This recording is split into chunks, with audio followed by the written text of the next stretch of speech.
मेरे प्यारे छात्र छात्राओं, मैं JP Yadav unique coaching centre में आप लोगों का स्वागत करता हूं। आज मैं आप लोगों को कक्षा 10 के सूरदास के पदों की व्याख्या करवाएंगे।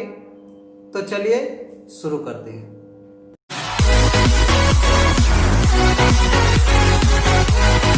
चलिए आज आप लोगों को मैं सूरदास के चौथे पद का संदर्भ सहित व्याख्या करवाएंगे। तो चलिए शुरू करते हैं।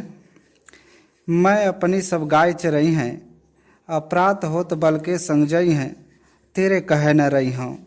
ग्वाल बाल गायन के भीतर नई को डर नहीं लागत, आज न सो नंद हाय रैन रहोगे जागत। और ग्वाल सब गाय चरई हैं, मैं घर बैठो रहूँ हूँ, सूर श्याम तुम सोए रहो, अब प्रात जान मैं दई हूँ। तो चलिए पहले संदर्भ देखते हैं। तो संदर्भ पूर्वतः ही रहेगा। अब प्रसंग में हम लिखते हैं कि प्रस्तुत पद में सूरदास ने बालक श्री कृष्ण के बाल हट का बड़ा ही स्वाभाविक वर्णन किया है। अब व्याख्या। मैं अपनी सब गाय चरई हूँ। गाय का मतलब होता है गाय, बल का मतलब होता है बलिराम। तो चलिए व्याख्या देखिए।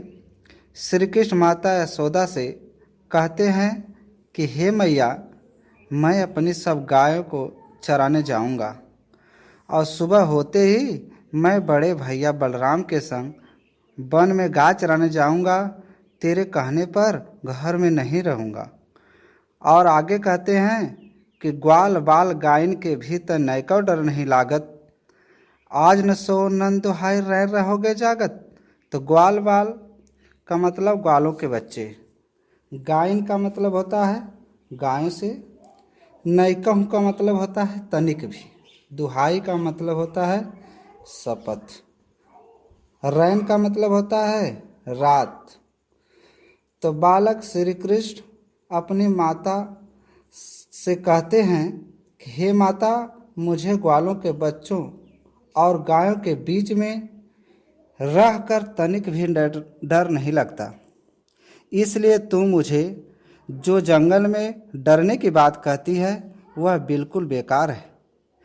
श्री कृष्ण कहते हैं कि हे माता, मैं नंद बाबा की कसम खाकर कहता हूँ कि आज मैं रात भर नहीं सोऊंगा और पूरी रात जागता रहूँगा, क्योंकि यदि सो गया तो प्रातः मुझे सोते छोड़कर सभी गायों के साथ वन चले जाएंगे और मैं घर पर ही रह जाऊंगा।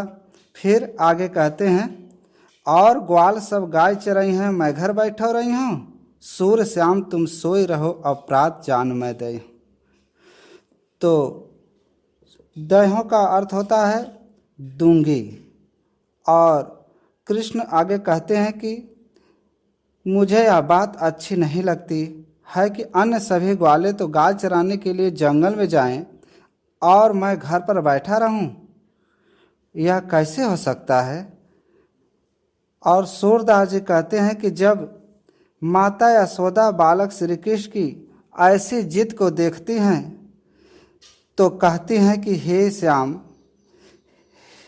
अब तुम सो जाओ, सुबह होने पर मैं तुम्हें गाय चराने के लिए वन में अवश्य जाने दूंगी। ये आप इनका काव्य सौंदर्य देखते हैं।